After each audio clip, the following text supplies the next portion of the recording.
안녕하세요 여러분, 고창석 목사입니다. 오늘 하루도 주님 안에서 복되고 행복한 하루가 되시기를 바랍니다. 오늘 말씀은 민수기 10장 말씀인데요. 민수기 10장 11절부터 28절까지의 말씀입니다. 여러분, 이 말씀을 다 같이 교독하겠습니다. 민수기 10장 11절부터 28절까지의 말씀입니다. 둘째 해 둘째 달 20날에 구름이 증거의 장막에서 떠오르매 이스라엘 자손이 시내 광야에서 출발하여 자기 길을 가더니 바란 광야에 구름이 머무니라. 이와 같이 그들이 여호와께서 모세에게 명령하신 것을 따라 행진하기를 시작하였는데 선두로 유다 자손의 진영의 군기에 속한 자들이 그들이 진영별로 행진하였으니 유다 군대는 암미나답의 아들 나손이 이끌었고 이스갈 자손의 지파의 군대는 수알의 아들 느나엘이 이끌었고 스불론의 자손 지파의 군대는 헬론의 아들 엘리압이 이끌었더라.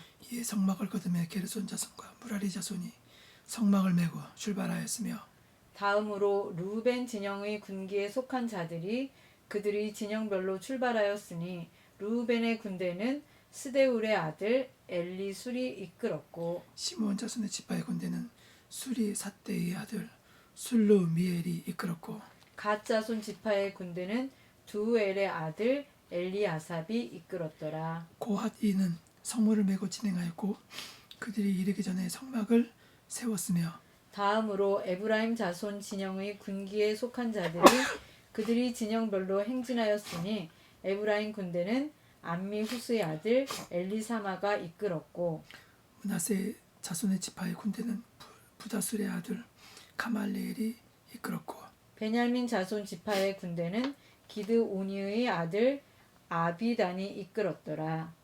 다음으로 단 자손의 진영의 군기에 속한 자들이 그들의 진영별로 행진하였으니 이 군대는 모든 진영의 마지막 진영이었더라. 단 군대는 암미사대의 아들 아히에셀이 이끌었고 아셀 자손 지파의 군대는 오그란의 아들 바기엘이 이끌었고 납달리 자손의 지파의 군대는 에난의 아들 아히라가 이끌었더라. 이스라엘 자손이 행진할 때에 이와 같이 그들의 군대를 따라 나아갔더라. 아멘. 민수기 10장 11절부터 12장 16절까지는요. 이스라엘 백성이 1년간 머물던 시내산을 출발하여서 가데스에 이르는 그 시간까지의 여정과 사건들을 기록하고 있습니다. 오늘 말씀은 그 시작 부분으로 이스라엘 백성들이 거의 1년 동안이나 머물렀던 시내 광야를 마침내 출발하여 바란 광야에 도착했다는 그 사실을 말하고 있습니다. 이스라엘 백성들이 시내산을 출발한 것은요. 출애굽 제2년 2월 20일로 시내산에 도착한 지 약 11개월 정도가 지난 때였습니다. 특별히 이날을 출발일로 잡은 것은요. 아마 그 정규 유월절을 지키지 못한 사람들을 위해서 늦은 유월절을 지킨 아마 그 이유 때문이 아닌가 그런 생각이 듭니다. 아무튼 본격적인 가나안 행군이 시작됨으로써요.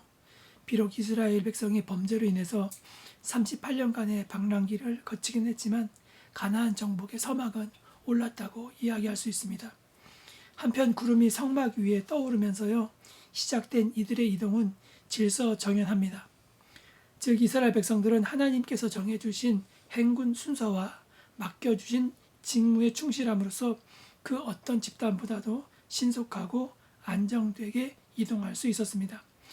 이 같은 사실은 오늘날 이 혼란한 세상에서 천국을 바라보는 과연 우리들이 어떤 삶을 사는지 그것을 일깨워주고 있는데 오늘 말씀해주는 교훈에 대해서 살펴보도록 하겠습니다.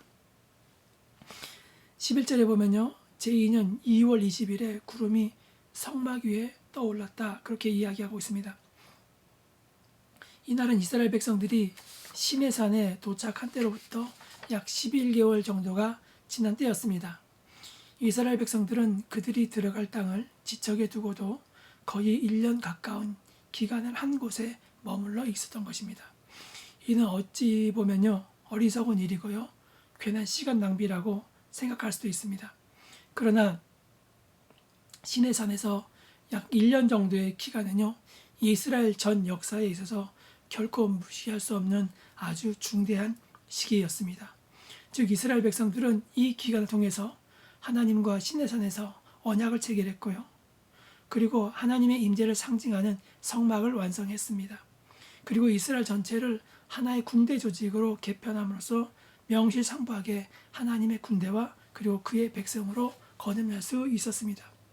만약 이스라엘 백성들이 이러한 변화 과정을 거치지 않았다면요, 그들은 결코 가나안 땅에 들어가지 못했을 것입니다.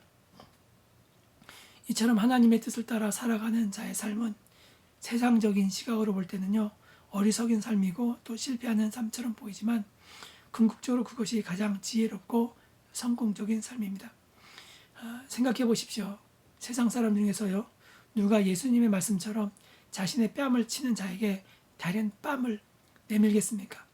또 자신의 속옷을 빼앗으려 하는 자에게 겉옷까지 벗어주며 억지로 오리를 가게 하는 자와 심리를 동행하겠습니까? 만약 그렇게 하는 자가 있다면요, 그는 모든 사람들에게 바보 취급을 받게 될 것입니다. 세상에서는 오히려 오른편 뺨을 치는 자의 양편 뺨을 치고요, 속옷을 빼앗으려 하는 자에게 겉옷까지 빼앗고 억지로 오리를 가게 하는 자에게는요, 자신의 짐을 지어 심리까지 가게 만드는 것이 지혜롭고 성공적인 삶이라고 합니다. 그러나 과연 이렇게 사는 것이 지혜롭고 성공적인 삶일까요?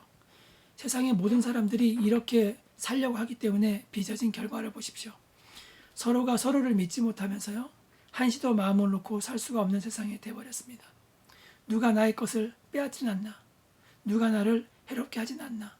토끼 눈을 뜨고 살아갈 수밖에 없는 세상이 되어버렸습니다. 이런 세상을 만들어내는 지혜를 어떻게 참 지혜라고 이야기할 수 있겠습니까? 또 이런 지혜로 살아가는 삶을 어떻게 성공적인 삶이라고 할 수 있겠습니까? 오히려 맞을지라도, 빼앗길지라도, 핍박을 당할지라도 사랑하기를 포기하지 않는 삶, 그래서 세상을 사랑으로 물들일 수 있는 그런 삶이 성공적인 삶이고 지혜로운 삶이 아니겠습니까? 여러분, 그렇습니다. 오직 하나님의 뜻대로 살아가는 삶이 성공적인 삶이고요, 지혜로운 삶입니다. 비록 세상에서는 인정받지 못하지만, 세상에서는 실패하는 것처럼 보이지만, 이런 삶이 결국은 반드시 성공적이고 영광스럽게 된다는 것을 깨닫는 여러분이 되시기를 바랍니다. 28절에 보면 이스라엘 자손들이 진행할 때에 그들의 군대를 따라 나아갔다, 이렇게 이야기하고 있습니다.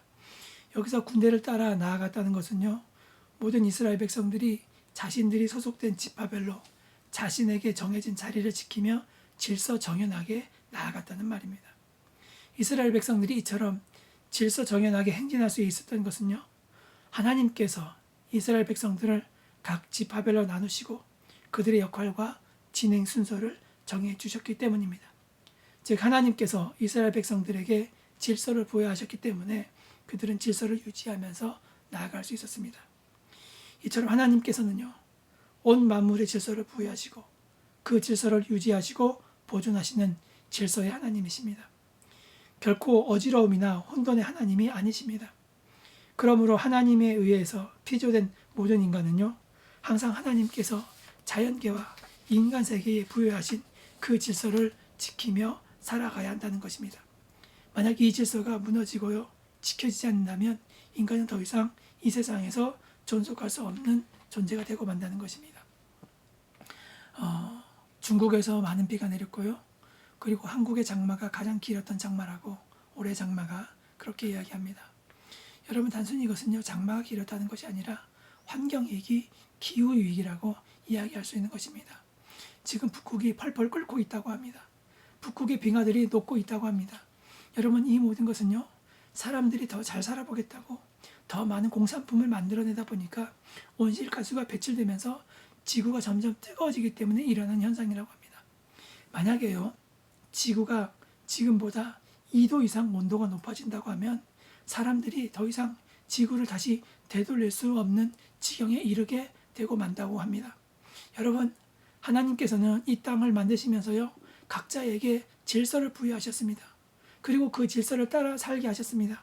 여러분, 만약에 우리가 하나님께서 부여해 주신 이 기본 질서를요, 유지하지 못한다고 하면 정말 여러분 우리는 하나님께서 우리에게 잘 살라고 부여하신 이 땅이 정말 우리를 해치고 우리를 괴롭히는 땅이 된다는 것을 여러분 우리는 분명히 알아야 합니다.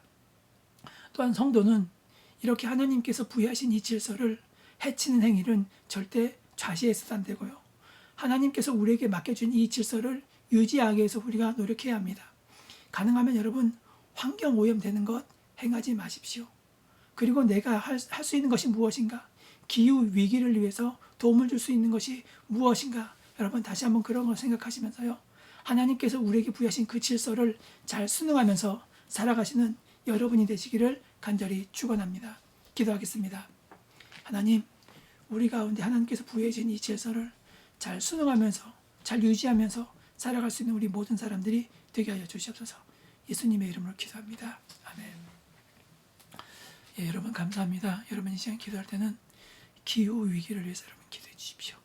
이것은요 우리만 죽는 것이 아니라 우리 후손들까지 심각한 영향을 미칠 수 있기 때문에 여러분 기도해 주시고, 코로나 바이러스 종식을 위해서 기도해 주시고, 여러분 각자 기도 제목을 놓고 통성으로 기도하겠습니다. 기도하시겠습니다.